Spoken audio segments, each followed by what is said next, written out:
I'm standing at the Vogue knitting booth. This is the marketplace for the show, and it's like eye candy. Everywhere you go, you want to touch and feel and move around and grab hold and, okay, yeah, spend the money. I'm going to buy it. So we're about to go through and just go see some of the sites around the knitting floor at the marketplace.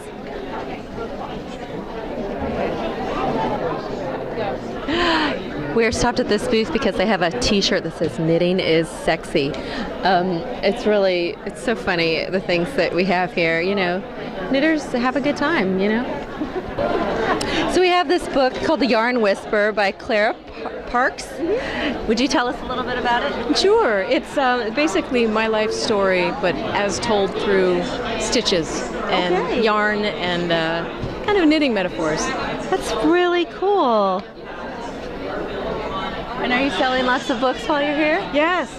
It came out this fall, and I went on a tour, and I was at Rhinebeck and all the different shows, and people are just lovely. They're wanting to look at their own lives this way, too.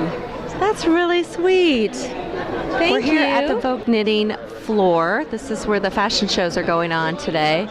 And we're getting to see a lovely array of beautiful knits. Great colors, lots of textures. Really fun.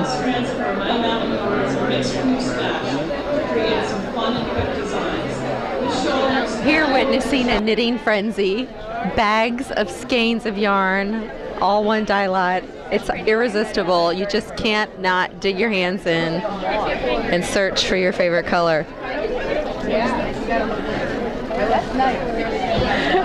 Which one do you want? Jessica, look at that pink one. That was beautiful. Where did she go? She was so nice.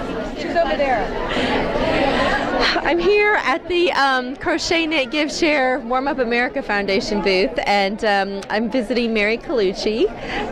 Mary was kind enough to contact me about 2 months ago about bringing my lanterns, my Luminous project, down to California for the what was it? Craft and Hobby Association show, and they got to hang inside the atrium of the Anaheim Convention Center, right?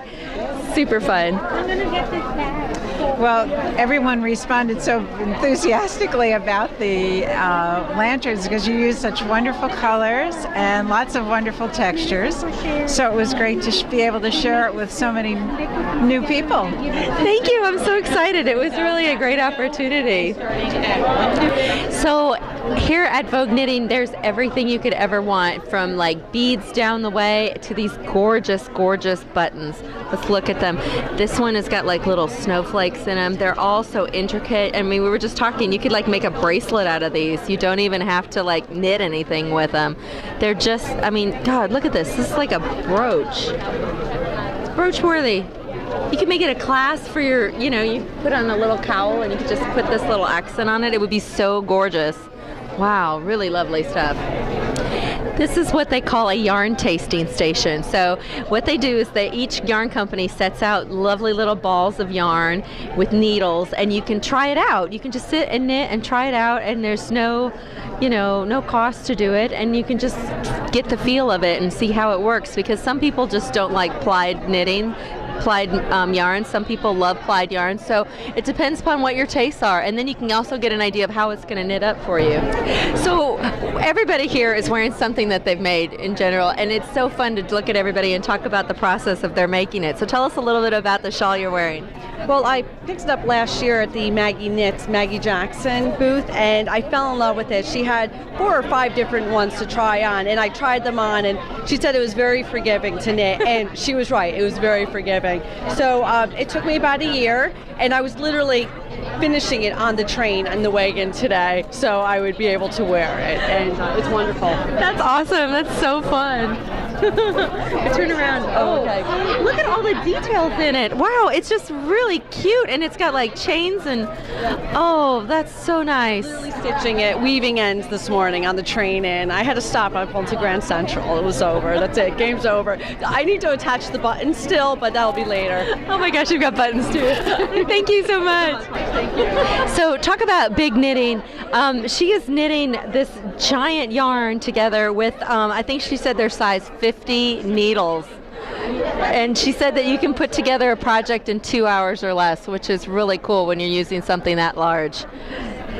Do you want to tell us a little bit about your project? I'm making a blanket, and it only takes a couple of hours to make one of these. It's 100% merino, and we make this yarn. Oh, that's so cool. Where are you guys from? We're from New York. We have a store in Soho, New York, but we made yarn in Massachusetts, and it's from Lupi Mango. Oh, Lopi Mango. Okay, cool. This is great. I mean, a throw in 2 hours. That is really, really spectacular. Oh, and look, you've even got the other things that you can knit into it. Yarn comes with flowers. So some of them comes with feathers, so you don't have to do anything. The yarn does all the work. I'm going to tell you, I actually purchased some of this last year, and I knit a whole series of lanterns, and I knit lanterns out of, do you remember your red one? You had like a red and blue with these beautiful felted flowers. I actually used it in a lantern pattern. It's stunning. It's just really, really cute and very fun. Oh, look at that. Flower one, and it's only one skein and cast on 10 stitches with size 50 needles. You make one of these.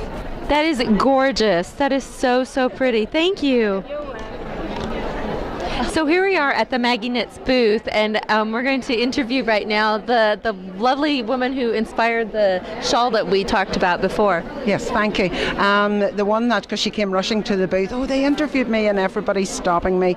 I'm trained as a fashion designer in Ireland, and I try and design things that are different, that suit people, whether you're short, tall, whether you're size 0 or size extra large. And it's also fun to knit, and sometimes they're in sections, and it doesn't matter if you have a glass of wine, because sometimes but some bits are longer than the other. Right. So it's also about enjoying knitting as well. So, and hers is knit in beautiful 100% pure Irish tweed, which is fun to do, my home country. Yeah. Well, thank you so much. Your stuff is so inspiring. It makes me just want to just grab yarn and just get busy on it.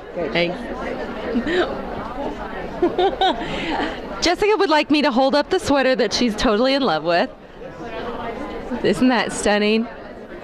Oh my gosh, this is just like, it's all squares that it's kind of like a sampler, right? And your waist, where it wraps over your waist, makes your waist look smaller as well. Where it wraps over in the front, the waist makes, the way it's tied makes your waist look small. And again, it squares different stitches, and that one's called the O'Malley. And my mother, actually, a little quick story, my mother in Ireland, when I was doing it, said, Margaret, and how much would that cost? And I said, probably over $200. Mum says, oh my gosh, Margaret, you should be ashamed of yourself, and people still have to knit it. She says, it must be crazy Americans. Yes, we crazy Americans will spend we'll spend a fortune on yarn, and then we'll keep it in our stash forever because we're too, stingy to use it. Thank you very much.